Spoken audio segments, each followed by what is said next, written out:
उनको 100 रुपये देकर गाड़ी के अंदर सो के अपनी नींद पूरी किया करता था मैं। ज़्यादा पुरानी बातें नहीं बता रहा हूँ मैं, 2 साल पहले की बात बता रहा हूँ मैं आपको, जब मैंने मस्ती शुरू करी थी। उसको 100 रुपये देता था, मेरे भाई 2-3 घंटे में गाड़ी के अंदर सो रहा हूँ, मुझे 2 घंटे बाद जगा देना, इतने बजे जगा देना। तो मजे की बात होती है, जब बंदे को पैसा मिलता है तो चौकीदारी ढंग से करता है। कई बार पुलिस वाले आए भी, ये कौन है, कहते सर खाना खाने गए इतनी होटल में इनके साथ, बोले ड्राइवर सो रहा है, भेज देते। 2 घंटे बाद 3 घंटे में जो मैं टाइम देता मेरे को जगा देता, फिर मैं गाड़ी चलाता। क्यों? मुझे रात को चलाते चलाते नींद आ जाती थी, इंसान को भी तो नींद तो आएगी ना, पूरा दिन भागता हुआ नींद तो आएगी। तो मैं रिस्क नहीं लेता था, फिर मैं गाड़ी खड़ी करके 1-2 घंटे सो लेता था। इस तरह के दिन निकाले। और कई बार ऐसा हुआ, यहाँ से निकलता था मैं, जयपुर से आता था, राजस्थान से आता था, यहाँ मीटिंग करता था, मीटिंग करने के बाद फिर मैं चंडीगढ़ जाता था। चंडीगढ़ सुबह 3 बजे 4 बजे पहुंचता था और 11 बजे मेरी मीटिंग हुआ करती थी हिमाचल। मैं सिर्फ वहां पे कपड़े चेंज किया करता था और तुरंत निकल जाता था। मेरे फैमिली को और मेरे बच्चों को मेरे पे तरस आता था। कभी कभी मुझे बेटी पूछती थी, पापा खाना तो टाइम से खाते हो ना, हम कम पैसों में गुजारा चला लेंगे लेकिन आप हमारे लिए भूखे मत मरना। हम कम पैसों में गुजारा चला लेंगे लेकिन अब कभी खाना मत छोड़ना। मुझे बड़ा दुख होता था उससे। मैंने कहा बेटी अपनी जगह सही है, हर बेटी अपने बाप को ऐसे चाहेगी, तो ये तो नहीं चाहेगी कि भूखा मरे। वो भी मुझे बोलती थी, भाई मुझे बोलती थी, बेटा मुझे बोलता था। फिर मैं उनको एक ही चीज कहता था, मैं कभी भी अपना दुख, अपना दर्द, अपनी जो परेशानियां मुझे आती थी बिजनेस के अंदर, मैं कभी भी उनसे जिक्र नहीं किया करता था, क्योंकि बिना जिक्र किए हुए इस तरह से इमोशनल होते थे। अगर मैं जिक्र करता तो क्या होता, शायद वो मेरे को खुल के बिजनेस नहीं करने देते। लेकिन भगवान की दुआ से और आप सभी चैंपियंस के आशीर्वाद से या आपके सहयोग से आज वही फैमिली बच्चे स्कूल में जयपुर से जाते हैं।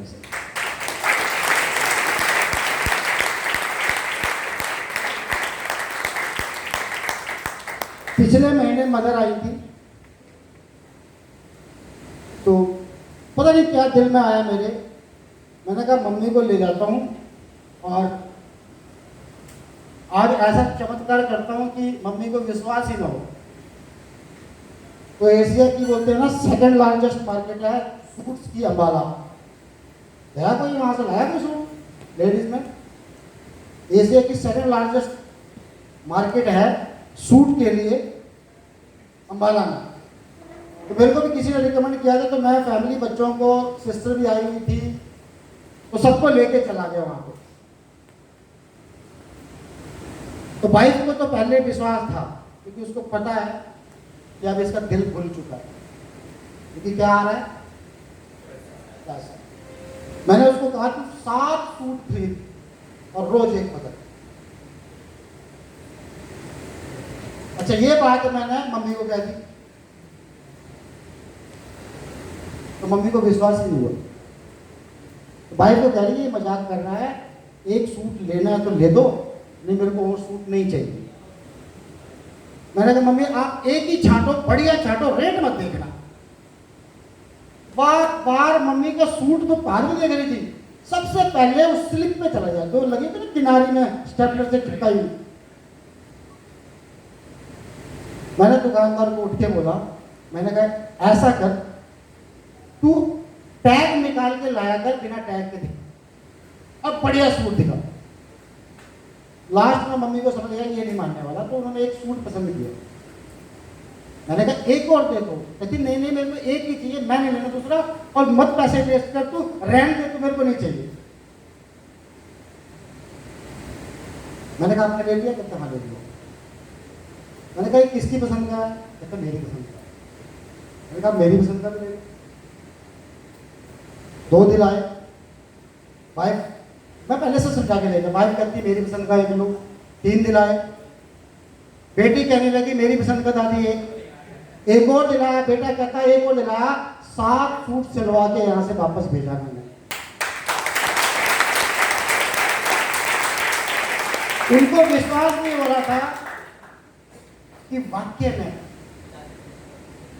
हम इस लाइफ में, मैं एक चीज बता रहा हूँ, जैसे कुलदीप सर कह रहे थे ना कि मैंने इतना पैसा कमाया, इतना पैसा कमाया, इतना पैसा कमाया, फिर भी सास ससुर क्या बोले, नौकरी करिए, इतना पैसा कमाइए। तो देखो वो अपनी जगह सब सही है, मैं चाहे करोड़ों रुपया कमा लूं, फिर भी वो पुराने ख्याल के लोग यही बोलेंगे कि पैसा बर्बाद मत कर। लेकिन उनको ये नहीं पता कि पैसा सिर्फ और सिर्फ जिगर वाले लोग ही खर्च सकते हैं। क्योंकि मेरा मानना है, और मैंने किताबों में पढ़ा है, मेरा मानना है और किताबों में पढ़ा है, और मैंने कुलदीप सर से भी सीखा है कि लक्ष्मी सिर्फ और सिर्फ जिगर वालों के पास आती है, कंजूस लोगों के पास नहीं आती। तो मैं आर्मी से आया था, 13-14 लाख रुपए लेके आया था। मेरे को आज तक कोई आर्मी वाला ऐसा नहीं मिला जिसने आके एफडीए ना करवाई हो। मैं एक पहला बेवकूफ था, मैं अपने आप को नहीं कह रहा, मेरे घर वाले कहते थे, जिसने 1 रुपए की भी एफडी नहीं कराई। आते ही सबसे पहले जब मुझे डिसाइड था कि मुझे अपने बच्चों को फुल एजुकेशन चंडीगढ़ के अंदर देनी है, तो मेरे को पहले से प्री प्लान था कि जब चंडीगढ़ में अगले 10 साल रहना है तो क्यों मैं रेंट दूं लोगों को 10,000-12,000 रुपया। बेटर है तू आए हुए पैसे की डाउन पेमेंट दे और लोन बना के तो 10,000 तू उनको देना है, वो किस्त दे, वो किस्त देकर आपका मकान फ्री हो जाएगा। लेकिन किराए वाले को किराया दे के कभी तुम्हारा मकान होने वाला नहीं है। तो मैंने आते ही वो 14 लाख रुपया मकान में लगा दिया और खुद हो गया खाली, खुद हो गया खाली। मैंने अपनी जिंदगी से सीखा है सभी। पता नहीं आप लोगों को कितना समझ आएगा, कितना कब तक कर पाओगे, करोगे भी नहीं करोगे, क्योंकि मुझे एक चीज समझ आती है, किसी भी व्यक्ति को अगर जिंदगी के अंदर सक्सेस लेनी है, किसी भी व्यक्ति को अगर लाइफ के उस पड़ाव तक पहुंचना है जहां तक वो चाहत रखता है, तो उसको 2 ही चीजें पहुंचा सकती हैं। बता सकता है कौन कौन कौन सी चीजें है वो? 1 मिनट, कौन सी चीज है सर जो आपको कामयाब कर सकती है? बैठे बैठे आप नहीं, क्या चीज है ऐसी जो आपको कामयाब बना सकती है? मेहनत। जोरदार तालियां एक बार इनके लिए। कई यूथ मुझे मिलते हैं, वो कहते हैं यार अच्छी पढ़ाई। मैं आपको कम से कम 10 लोग ऐसे गिनवा सकता हूँ चंडीगढ़ के अंदर जिनकी क्वालिफिकेशन 0 है और वो आज करोड़पति है। मेरा मानना नहीं है, ये प्रूवन है कि पैसे का पढ़ाई से कोई लेना देना नहीं। अगर आपके परिवार में किसी ने गलत आपको गाइडेंस दी है कि अच्छा पढ़ेगा तो अच्छी नौकरी मिलेगी, तो वो मैं शक दूर कर देता हूं आपका। चाहते हो आप जानना?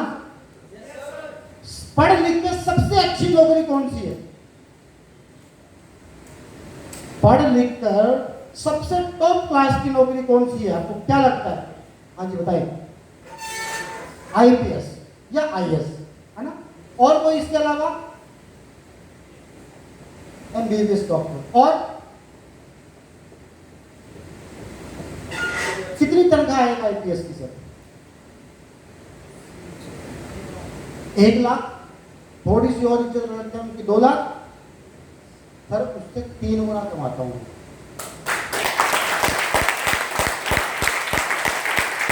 और आप पूरे सोनीपत छोड़ो, आप पूरे हरियाणा में एक बार घूम जाओ, किराया मैं दूंगा, चाहो तो गाड़ी भी दे दूंगा। हरियाणा के पूरे आईपीएस में, आईएएस और आईपीएस जितने भी हरियाणा में पोस्ट है, सबके पास घूम जाओ, मुझे सिर्फ लिस्ट बता के दिखाना कितने रुपए का हुआ है। नहीं है ना? आप कितनी आंखें सुझाई होगी उन्होंने पढ़ाई लिखाई करने के लिए, और आपके सामने खड़ा है बंदा प्लस टू करते भर्ती हो गया था, फौज में चला गया। क्योंकि कई लोग तो फौज में नहीं जाते, अभी तो ऐश करने का टाइम है, नौकरी नहीं करते कई लोग। मैंने सुना है कई लोगों का, अभी से क्या नौकरी करनी है, तो कॉलेज टाइम है। मैंने ग्रेजुएशन करी थी आर्मी के थ्रू, और मेरी सिर्फ और सिर्फ बीए, और वो भी कॉरस्पॉन्डेंस। और बंदा कमा रहा है आईपीएस से 3 गुना। और सच बताऊं, वो जो मैंने पढ़ाई की है कहीं काम नहीं आ रही। कितने लोग नौकरी कर रहे हैं अभी यहां बैठे हुए? आप कर रहे हो नौकरी के अंदर? हुमायूं अकबर पर लड़ाई की कोई काम आई अभी तक? नहीं आई। साइन कोस थीटा कहीं काम आया है? नहीं आया। तो क्यों पढ़ाई हमने? मुझे अब पता लगा कि स्कूल इंडिया में नहीं सिखा सकता कोई। मैंने फॉरेनर्स के राइटर्स हैं और बुक्स लिखते हैं, उन्होंने कहा कि एजुकेशन एक संस्कार देने का जरिया है। एजुकेशन क्या है? संस्कार देने का एक जरिया है। और अगर मैं मोटा मोटा कहूं तो इस बालकपन को, लड़कपन को अंगेज करने का एक जरिया है। भाई 18 साल से पहले नौकरी नहीं मिलती, अब 18 साल तक उससे क्या करवाएं? उल्टे उल्टे काम ही करेगा अगर स्कूल नहीं भेजा। इसलिए उसको देखा नहीं आप स्कूल में, जब मैं छोटा था तो कहते थे स्कूल डाल दो इसको, क्यों? बैठना उठना सीख जाएगा। बोलते थे ना, पुराने लोगों को पता होगा, पता नहीं आजकल बोलते नहीं बोलते। अरे अभी छोटा है, अरे कोई बात नहीं, छोटा है तो कि जाने दो, कम से कम बात करना जाना आना सीख जाएगा। कसम से कह रहा हूं, पिछले से पिछले साल में अपने बच्चों को स्कूल लेने गया था, और जब मैं स्कूल लेने गया था, जब वहां स्कूल के बच्चों की मैंने बातें सुनी, उसी दिन अपने बच्चों को स्कूल से विड्रॉ कर दिया। मेरे बच्चे स्कूल नहीं जाते, पिछले 2 साल 3 साल हो गए उनको, लॉकडाउन पहले से स्कूल नहीं जाते। और मजे की बात बताऊं मैं आपको, मेरे से पहले कुलदीप सर आए, उनके बच्चे ने तीसरी के बाद स्कूल ही नहीं देखा, 3rd के बाद स्कूल ही नहीं देखा। वो एक इंस्टीट्यूट के अंदर पढ़ता था, वही तैयारी करता था। उसके छोटे बचपन से ही एक एम सेट हो गया था कि मुझे अपने पापा की ख्वाहिश को पूरा करना है। तो उसके पापा की क्या ख्वाहिश थी, यानी कि कुलदीप सर की क्या ख्वाहिश थी? उनकी ख्वाहिश थी to become a army officer. इन्होंने आर्मी के लिए 2-3 बार एग्जाम दिए, लेकिन ये सिलेक्ट नहीं हो पाए आर्मी अफसर के लिए। तो इसके बेटे को जब ये चीजें पता लगी तो बचपन में कहते, पापा मैं आपकी ख्वाहिश पूरी करूंगा। तो इन्होंने उससे पूछा क्या करना, कहता मुझे आर्मी में अफसर बनना है। जब मेरे बेटे की मेरे को डायरेक्शन पता लग जाती है तो बाप के लिए आसान हो जाता है उसको गाइडेंस देना। इनको कोई ऐसा कोच मिल गया, कहते हैं देखो जैसी संगत वैसी रंगत। वो जिसकी संगत में रहे वो एक अच्छा व्यक्ति था, जिसने आज उनको अच्छे स्टेटस पे, और मैं पिछले 4 साल की इनकी संगत में तो आज मेरी भी लाइफ चेंज हो गई। तो कहते हैं जैसी संगत वैसी है। कोई एक व्यक्ति इनमें से बताएं कि सुबह से इतनी देर लेक्चर चल रहा है और यहाँ पर सिर्फ और सिर्फ बेकार की बातें हुई हो? नहीं ना, 1 सेकंड के लिए भी नहीं हुई होगी। हर 1 सेकंड में जो बात कहेगी वो एक आपको बूस्ट देने की बात की गई है। तो इन्होंने क्या किया, 3rd से बच्चों को हटाया और कहा जब आर्मी अफसर बनना ही है तो आर्मी अफसर को बनने के लिए क्या चाहता है उन्होंने ये पता किया। जब हमारे पास एम हो ना तब हम प्लानिंग भी करते हैं, और जब हमारे पास एम ना हो तो हम कहीं नहीं पहुंचते। तो जब उन्होंने प्लानिंग करी तो पता लगा कि सिर्फ +2 चाहिए, और अगर जल्दी आर्मी अफसर बनना है तो मिलिट्री स्कूल की एजुकेशन चाहिए। उनको फर्स्ट प्रायोरिटी मिलती है। उन्होंने क्या किया, मिलिट्री स्कूल RMIL एक ही स्कूल है पूरे हिंदुस्तान के अंदर, राष्ट्रीय इंडियन मिलिट्री स्कूल देहरादून के अंदर मिलिट्री एकेडमी है, वो अफसर ट्रेनिंग सेंटर है। तो उसके लिए उन्होंने पता किया कि 9वीं से एंट्री होती है। कितनी से? 9th से एंट्री होती है। उन्होंने सब कुछ छोड़ा और तीसरी क्लास से एक ऐसे इंस्टीट्यूट में डाल दिया जहां पर सिर्फ RIMS यानी राष्ट्रीय इंडियन मिलिट्री स्कूल की ट्रेनिंग दी जाती थी। कितने साल ली? 6 साल। ना चौथी की, ना पांचवी, ना छठी, ना सातवीं, ना आठवीं। वहां पे कोई सर्टिफिकेट नहीं चाहिए, वहां सिर्फ जो एंटर क्लियर कर गया वो इन हो गया 9th में। जब मैं चंडीगढ़ आया, मैंने देखा यार ये कैसा बाप है यार, इसका बच्चा स्कूल ही नहीं जाता, और ये कैसे माँ बाप हैं जो स्कूल भेजते ही नहीं है। वो 3-4 बजे के अंदर बाद मेरे को घर ही दिखता था, सुबह भी घर, दोपहर को कोचिंग के अंदर, सैटरडे संडे फिर घर। मैं अपनी जगह गलत था, ये अपनी जगह सही था भाई। कौन माँ बाप है जो बात बच्चों को स्कूल नहीं भेजाएगा सब कुछ होते हुए? कहानी तो मुझे बाद में पता लगी।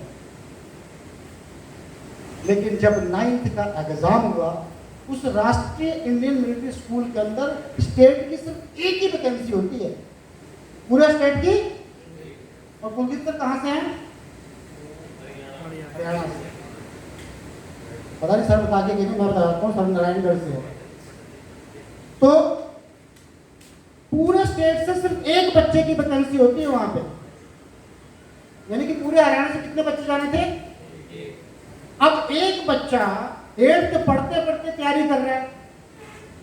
ध्यान देना इस चीज का, अपने बच्चों को भी हम गाइडेंस दे सकते हैं, नेटवर्क मार्केटिंग करो चाहे ना करो आप, लेकिन नेटवर्क मार्केटिंग की अगर ट्रेनिंग्स में आप 2 साल 3 साल लगातार खुद और अपने बच्चों को लाते रहे, आपके बच्चों के दिमाग इतने बड़े हो जाएंगे, आप माँ बाप होकर भी 25,000 की नौकरी नहीं करवा पाओगे उससे, क्योंकि उसको दिखेगी 1 लाख से कम नहीं दिखेगी। मैं हर ट्रेनिंग में कहता हूँ, हर माँ बाप को कहता हूँ कि आप नेटवर्क मार्केटिंग करो चाहे ना करो, खुद और अपने बच्चों को 2 साल नेटवर्क मार्केटिंग की ट्रेनिंग्स और मीटिंग्स में लेके चले जाओ। आप मत करो मीटिंग नेटवर्क मार्केटिंग। उन मीटिंग और ट्रेनिंग में आपके दिमाग इतने बड़े कर दिए जाएंगे, या आपके बच्चों के दिमाग इतने बड़े हो जाएंगे कि आपको 25,000 की नौकरी दिखेगी नहीं, आपको 1 लाख से नीचे दिखेगा ही। उस बच्चे को वक्त जरूर लगेगा 1 लाख रुपया की नौकरी पाने में, लेकिन वो तब तक भूखा मर लेगा, लेकिन करेगा नहीं वो 25,000 की, जब तक उसको 1 लाख का कोई रोजगार नहीं मिलेगा। तो जब एग्जाम हुआ, तो एग्जाम मेरे सामने हुआ था 2017 के अंदर। तो जब वो एग्जाम के लिए गया, मैं भी सोच रहा था एक वैकेंसी है, कहाँ नंबर पढ़ना है, और ऊपर से कोई फैमिली में आर्मी बैकग्राउंड से है नहीं, रोटी भी नहीं। भैया मेरा बच्चा अगर राष्ट्रीय इंडियन मिलिट्री स्कूल में जाएगा ना, तो मुझे प्रायोरिटी 1 में लिया जाएगा अगर मैं सर्विस पे होता, और एक्स सर्विस मैन हो तो प्रायोरिटी 2 में लिया जाएगा। लेकिन वो तो कोई था ही नहीं, ना कुलदीप सर थे, ना उनके फादर साहब थे, तो किसी प्रायोरिटी में नहीं आते, अदर्स में आ रहा था। और अदर्स की 5% वैकेंसी होती है पूरे इंडिया में, पैन इंडिया के अंदर। लेकिन मैं आपसे पूछता हूं, एक व्यक्ति 4th 5वीं 6ठी 7वीं 8वीं करने के साथ साथ में उस स्कूल की तैयारी कर रहा हो, वो जल्दी सिलेक्ट होगा। जो सब कुछ छोड़ छाड़ के 3री क्लास से किसी चीज में लग गया, वो सिलेक्ट होगा। तो खुशी की बात है कि कुलदीप सर का बच्चा सिलेक्ट हो गया और आज राष्ट्रीय इंडियन मिलिट्री स्कूल गया।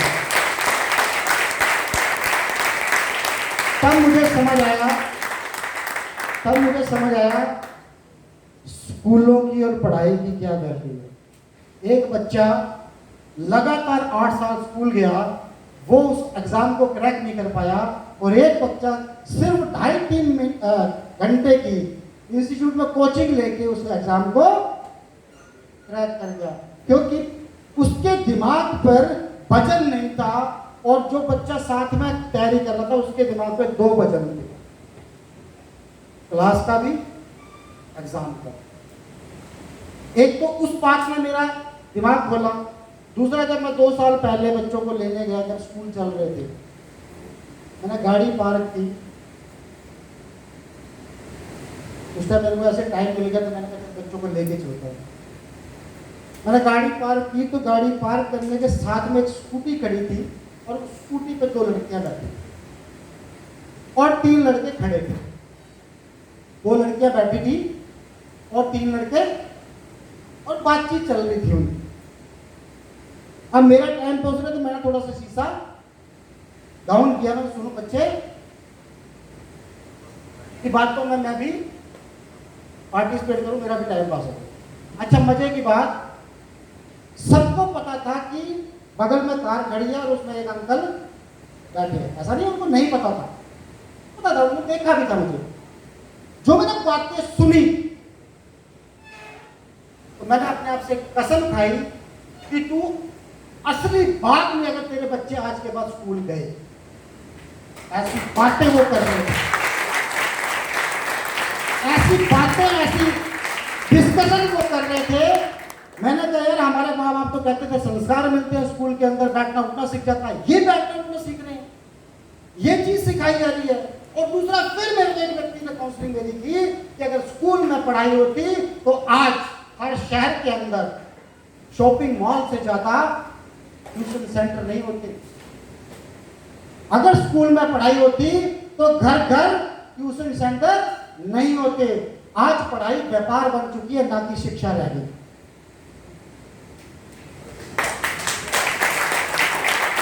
मैंने बच्चों को विड्रॉल किया। बेटे ने 10th की प्राइवेट सीबीएसई बोर्ड से, 11th की, अभी वो 12th में है। बेटी ने प्राइवेट की, 84% परसों रिजल्ट निकला था नर्सिंग सीबीएसई का, 84% उसने सिर्फ घर बैठे रही। एक चीज समझ आ गई, बेटी की काउंसलिंग की तो उसने, मैंने पहले नहीं था ऐसा, मैं आपको सच बताऊं, इस नेटवर्क मार्केटिंग के अंदर आकर मैंने पैसा तो कमाया, दैट इज सेपरेट इशू। उसके अलावा जो मैंने नेटवर्क मार्केटिंग के अंदर कमाया ना, शायद वो पैसे देके भी नहीं मिले। पहले कभी मैंने जिंदगी में ये नहीं सोचा था कि बच्चों की काउंसलिंग भी करें। मिडिल क्लास फैमिली में कितने बच्चे, कौन लोग हैं जो काउंसलिंग करें? है कोई जो अपने बच्चे के साथ 1 घंटा बैठा हो और बच्चे के साथ 1 घंटा बैठ के उसकी लाइफ के प्रति उसके साथ डिस्कशन किया हुआ? कितने फैमिली माँ बाप मिल जाएंगे आपको मिडिल क्लास के अंदर? 1%। नहीं तो हर माँ बाप का एक ही फर्ज है, अच्छे स्कूल में एडमिशन दिलाना और उसकी फीस दिलाना। मेरा फर्ज पूरा, बच्चा क्या पढ़ रहा, कौन सी लाइन में जाना हो, हमको पता नहीं होता मिडिल क्लास फैमिली को। मैं तो एग्जाम्पल करूँ, बहुत बार करता हूँ। +2 में कोई यहाँ पे बैठा हो जो +2 में हो, ग्रेजुएशन में हो? ग्रेजुएशन में कोई हो? आप ग्रेजुएशन में हो? पकड़ जाएगा बात। नहीं, तुम भी पकड़ जाओगे। आप क्या करते हो बच्चे? बीए भाई बैठे रहो। क्या करना है बीए फाइनल के? अब सुनना, मैं प्रैक्टिकल करने जा रहा हूँ। क्या करना है बीए फाइनल के बाद?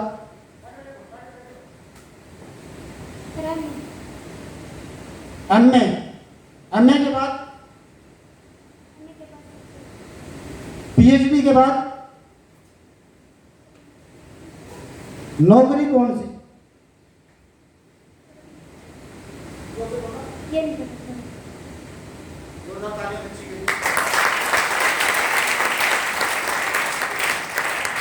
दुख होता है मुझे ये सुन के, दुख होता है।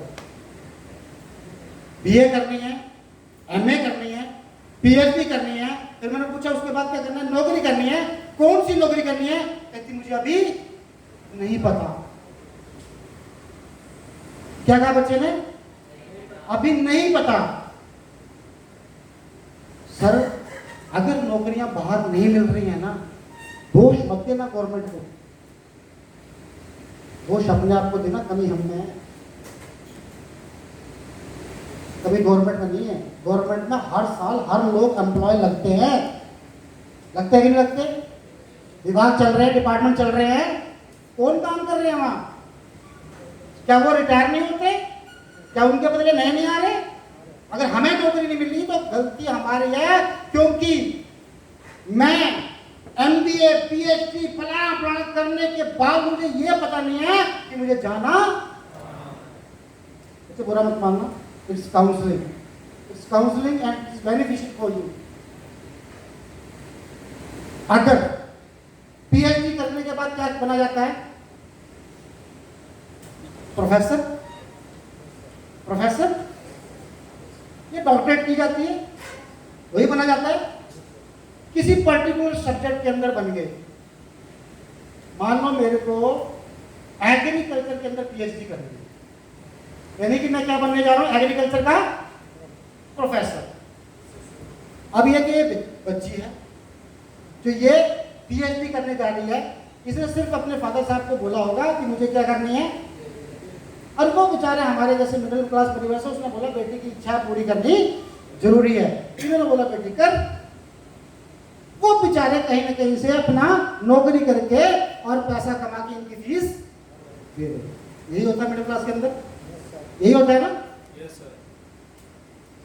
अब इन्होंने पढ़ाई भी कर ली, सब कुछ कर लिया, और एक बच्चा है जिसको 5वीं क्लास से क्लियर हो गया कि मुझे बड़ा होके पीएचडी करके एग्रीकल्चर का क्या बनना है, प्रोफेसर। मुझे एग्रीकल्चर में क्या करनी है, डॉक्टरेट। अब वो जाता है सोनीपत के डॉक्टर जो प्रोफेसर एग्रीकल्चर के अंदर निपुण है, 3-4 लोगों से मिलता है और उनके पास जाता है और कहता है सर, या जैसे ये जाते, क्या नाम है आपका, सुमन, कि सर मेरा नाम सुमन है और मैं सोनीपत की रहने वाली हूं और मेरी इच्छा है बड़े होके एमए करना, एमए के बाद पीएचडी करना और डॉक्टरेट करना एग्रीकल्चर के अंदर। और मुझे पता लगा कि आप एग्रीकल्चर के अंदर पीएचडी होल्डर हो, एक्सपीरियंस हो, आप यहाँ तक पहुंचे हो, और मैं आपको अपना आदर्श या अपना रोल मॉडल मानना चाहती हूँ। मना करेगा मैडम सर? वो मना करेगा। और वो जब 4-5 के पास जाती है, उनको अपना रोल मॉडल बनाती है, और जब भी उनके पास टाइम हो या इनके पास टाइम हो, तो उनसे गाइडेंस लेती रहती है। तो ये जल्दी कामयाब होगी या ऐसे चल रही है तो जल्दी कामयाब होगी? गाइडेंस हमारा फर्ज है। जितने भी माँ बाप यहाँ बैठे हैं,